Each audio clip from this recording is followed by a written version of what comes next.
इस क्लास में मैं आपको रॉक साइकिल यानी कि शिला चक्र के बारे में बताने वाला हूँ।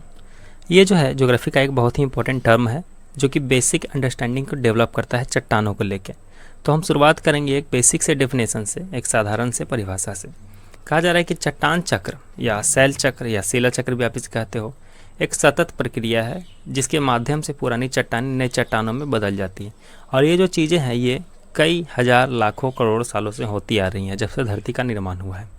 ठीक है, अगर इसको आप ध्यान से तोड़ोगे इस पूरे के पूरे डेफिनेशन को, तो सतत का मतलब होता है सस्टेनेबल, जो चीज़ें बहुत पहले से चलती आ रही हैं, आज ही नया नहीं है। ठीक है, पुरानी चट्टानें नई चट्टानों में बदल जाती हैं। किस तरह से अगर मैं बात करूं तो यह है मैग्मा। दुनिया में जितनी भी चट्टानें आप देखते हो सब की सब इस मैग्मा से ही बनी हुई है। ये मैंने प्रीवियस क्लासेस में क्लियर किया हुआ है, उसका लिंक आपको डिस्क्रिप्शन में मिल जाएगा। हर चीज़ जो है आपको मैग्मा से बना हुआ है। हर चट्टान जितने भी आप देख रहे हो ये कभी न कभी मैग्मा रहा होगा। इवन ये खूबसूरत क्रिस्टल भी कभी न कभी मैग्मा रहा होगा। तो क्या होता है कि जब मैग्मा निकलते हैं तो सबसे पहले निर्माण होता है अग्नि चट्टानों का। इसलिए यहाँ पे लिखा गया है कि अग्नि चट्टानें प्राथमिक चट्टानें हैं और अन्य चट्टानें यानी कि अवसादी और रूपांतरित चट्टानें इन्हीं चट्टानों से मिलकर बनती हैं। इसका जो फॉर्मेशन होता है किस तरह से होता है मैं थोड़ा सा क्लियर कर देता हूँ।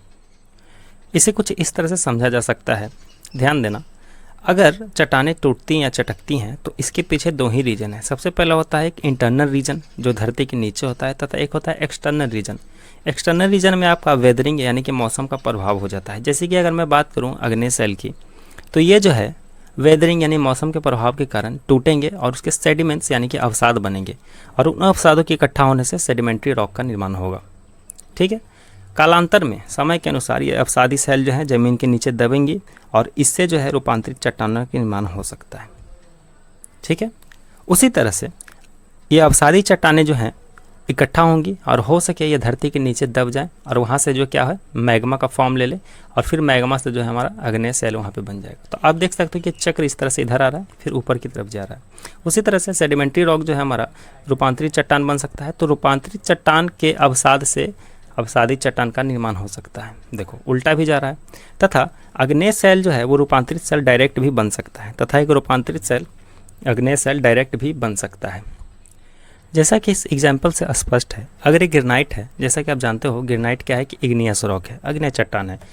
अगर वो वेदरिंग के प्रभाव में आएगा, मौसम के प्रभाव में आएगा तो उसके सेडिमेंट्स बनेंगे। ठीक है, उसके टुकड़े होंगे और ये टुकड़े जब डिपॉजिट होंगे किसी भी पर्टिकुलर एरिया में तो वहाँ पे सेडिमेंट्री रॉक देखने को मिलेगा, जिसे हम यूजुअली क्या जानते हैं, जिसे हम जानते हैं बलुआ पत्थर के नाम से यानी सैंडस्टोन के नाम से। तो आपने यहाँ पे देखा कि ग्रेनाइट से सैंडस्टोन बन सकता है, यानी कि इग्नियस रॉक से सेडिमेंट्री रॉक बन सकता है। वहीं दूसरी तरफ आप देखोगे यहाँ पे कि ग्रेनाइट से मेटामॉर्फिक रॉक भी बन सकता है। अगर ग्रेनाइट है और वो ज़मीन के नीचे प्रेशर के कारण दब गया तो वो मेटामॉर्फिक रॉक यानी कि नीस का रूप ले लेता है। जब आप ये जो रॉक साइकिल पढ़ते हो तो इसमें आप देख सकते हो कि कोई भी चट्टान किसी का भी रूप ले सकता है। जो चट्टान आज ऐसा है आज से 40 लाख 50 लाख साल बाद जो है इस तरह का दिख सकता है, और जो चट्टान ऐसा है वो हो सके कुछ लाख साल बाद ऐसा दिखे। तो चट्टानों का चक्र ये चलते आ रहा है शुरू से और आगे भी चलते जाएगा। अब इस पिक्चर से आप सब अवगत हैं, आपने बचपन में अपने स्कूल की किताबों में देखा होगा तथा आप गूगल पर जाकर रॉक साइकिल सर्च करोगे तो यही पिक्चर आपके सामने पहले आएगा। तो ये पिक्चर हमें बताता है कि कोई भी चट्टान किसी का भी रूप ले सकती है, किसी भी तरह से उसका ट्रांसफॉर्मेशन हो सकता है।